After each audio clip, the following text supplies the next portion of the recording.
Hey guys, this is Canadian, and today we're bringing you the advanced Zarya guide. Now, some of the stuff in here you might already know, and some of the stuff you might not, but I try to include everything that I feel that Zarya should know if they want to keep climbing in the competitive ladder, if they want to keep getting better with Zarya. As always, I did try to include in-game examples with most of the tips, although some of them will not have in-game examples because I think they speak for themselves. First thing we're going to talk about today is more Zarya specific mechanics, things you can do on the hero to get better with her. The second thing we're going to talk about is Zarya hero interactions, such as between Zarya and Ana and Zarya and Sombra, stuff like that. The third thing we're going to talk about is more general stuff, what mentality to have in game when you're at certain charges, when to play aggressive, when to play passive. And finally, we're going to talk about Zarya's ultimate. There's a lot of things to talk about regarding her ultimate, and a lot of little tips, little tricks, and I want to dedicate a whole section to that, and I have a lot of footage for that part.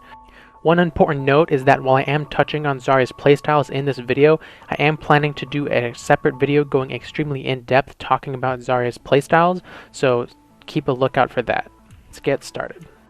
The first Zarya mechanic I want to talk about is grenading D.Va's mech as it gets destroyed. If you time this right, you can get a lot of free damage onto baby D.Va right as she gets ejected. It makes it a lot easier to clean her up after her mech is destroyed. The grenade melee combo for Zarya is really devastating. It does 75 damage at 0 charge and is great for finishing off low health targets. When you're playing against another Zarya and you're trying to win the shield battle, make sure you shoot around Zarya's barrier if she bubbles her Reinhardt, that way you can still damage the shield without giving Zarya energy. Zarya's grenade has the ability to knock people up in the air. This is great for stopping their movements and sending them into a predictable pattern that makes it easy to track with beam. As you can see in this clip, Soldier is jumping back and forth, but with well-placed grenades, you can knock him extremely high into the air, and which makes him a lot easier to kill. Let's look at an in-game example. By grenading the soldier into the air, I knock him away from his biotic field and make it extremely easy for me to track him with beam and get the easy kill. Grenade jumping is another important Zarya mechanic. You're able to reach places you wouldn't be able to reach normally by shooting a grenade at your feet and timing your jump properly. Let's look at a few in-game examples of grenade jumps I use in-game.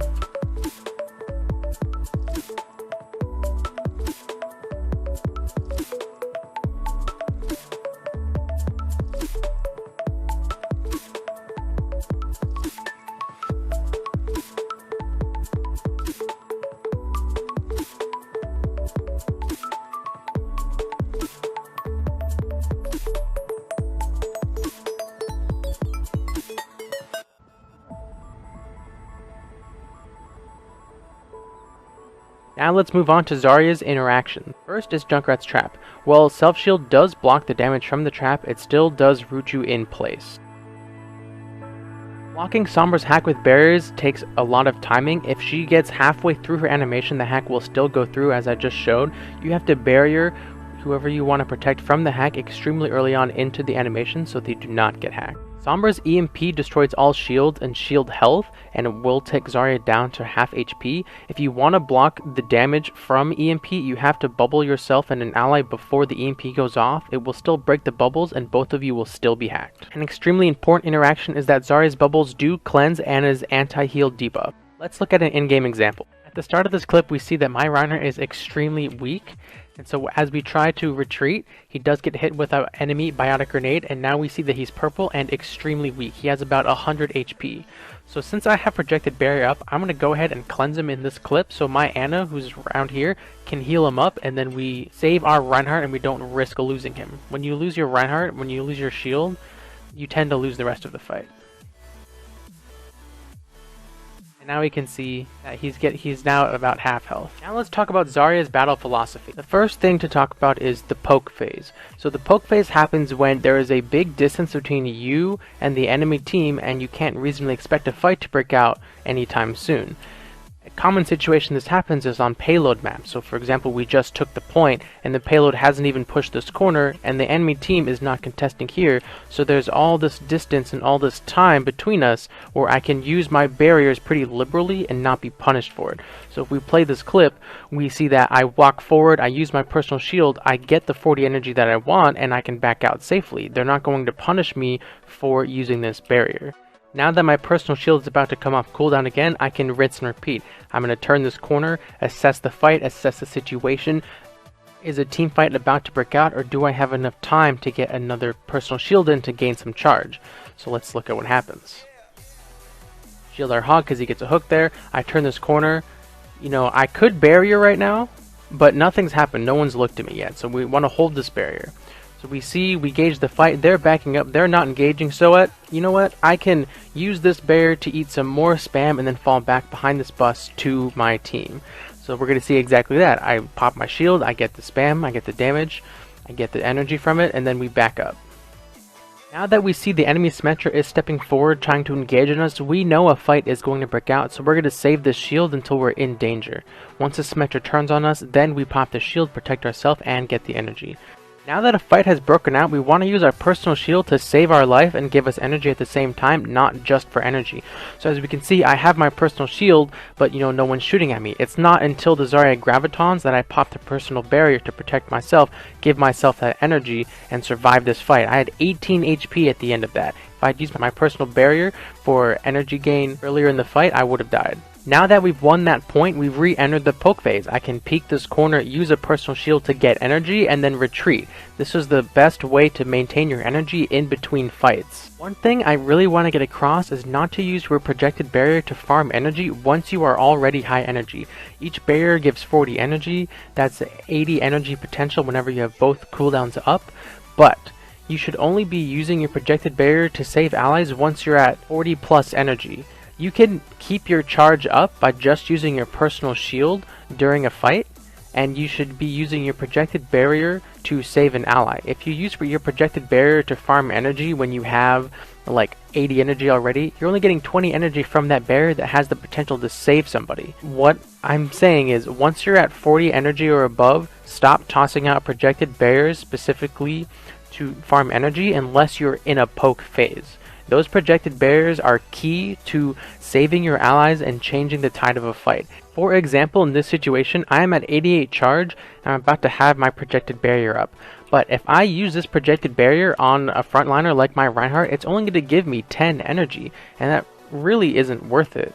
12 energy, and that really isn't worth it. I want to use this barrier to make an impact in this fight, and 12 energy isn't impactful enough. I can get my energy with this personal shield I'm about to have up. So if we look, I'm holding this barrier because there's no reason to use it. And then if we see, I get a great barrier right here because my Reinhardt gets charged. And this is exactly why you want to hold your barrier when you're at high energy. Getting 12 energy for a projected shield just isn't worth it, but saving my Reinhardt from getting hurt by this pin is definitely worth it, and I get the energy anyway. Now I'm at 100 charge. To summarize, Zarya's battle philosophy is during poke phases before fights, you can use your barriers liberally to get some charge, but once a fight is about to break out, you really have to think how you want to use your barriers. You can use your own shield to save your life, get some charge that way, but once you're at high charge, once you've got that charge from the poke phase, definitely save your projected barrier to save your teammates. That is how you'll win games with barrier alone instead of just getting charge. Now let's talk about Zarya's Graviton. First, I'm going to talk a little bit about some of the lesser known mechanics of her Graviton, and then I'm going to talk about how to use her Graviton, how to position around her Graviton as Zarya. The pull from Graviton does work through walls, so you can set up fun plays like this where you can put up a Mei wall and use Graviton. They won't be able to stop it. Let's look at another example where there's a cheeky spot on Temple of Anubis that I like to use sometimes. You can Graviton under the bridge like this and pull in the entire team on the point.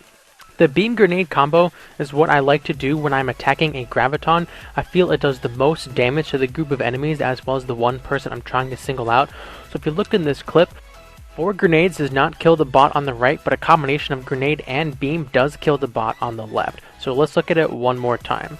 4 grenades will take up all of your ammo, but if you do a combination of grenade and beam, you still have enough ammo for one more grenade at the end. So you basically get 4 grenades as well as some beam in onto your target.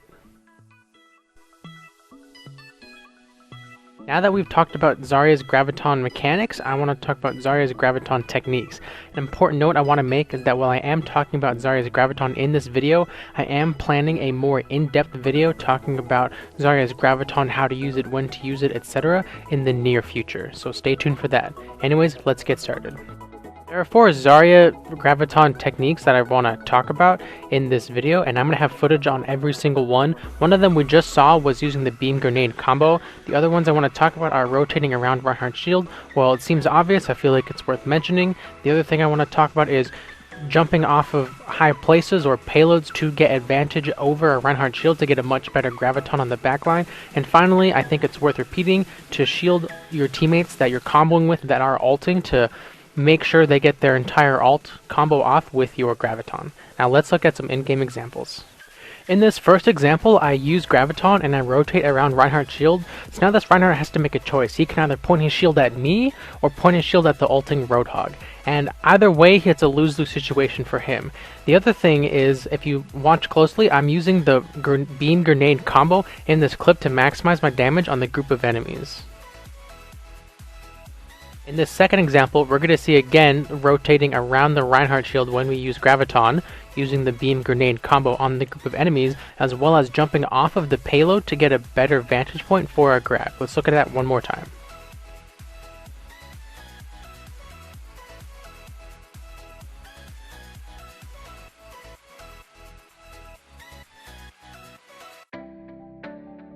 This third example really highlights what jumping off the payload can do for your Graviton. I jump off the payload on King's Row and get an amazing Graviton in the entirety of the backline. Also, if you watch closely, I rotate around the Reinhardt shield. I use the grenade beam combo to focus down the high priority target Mercy and then turn on the McCree to make sure we win this fight. Let's look at that one more time.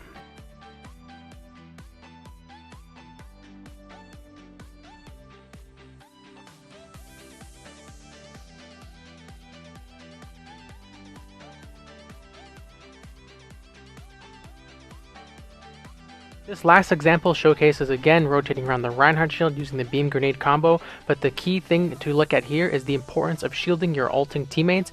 If you look, I shielded my Roadhog and it blocked the sleep dart as well as the enemy Roadhog's hook and enabled him to get his entire ult combo off. Alright guys, that's going to be it for this guide. I hope it was helpful. If you're looking for more in-depth Zarya knowledge, I am planning a bunch of videos in the near future. A video all about Zarya's ultimate, a video all about Zarya's communication, a video about Zarya's different playstyles. All those sorts of things will be coming to the channel soon, so stay tuned for that. If you want to get updates when those are published, feel free to subscribe below. If you do want to know when I am streaming, when I do VOD reviews live, when I am playing competitive live, feel free to follow the Twitch channel. And if you just want to get updates on what any of this stuff is happening, feel free to follow me on Twitter. All that stuff is going to be in the description below. Again guys, thank you so much for watching. I really hope this advanced guide was helpful. If you have any feedback or anything you think I missed or should include in the next video, please let me know in the comments. If you want me to do a review of your Zarya gameplay, send me a link to the video. I do reviews a couple times a week on my Twitch channel. Again, one last time, thank you guys so much for watching and hope you guys have a good day. Thanks for sticking around till the end of the video. If you haven't already, hit that subscribe button on the right hand side, and if you want to see more videos, check out these two on the left. Again, thank you so much for watching and have a good one.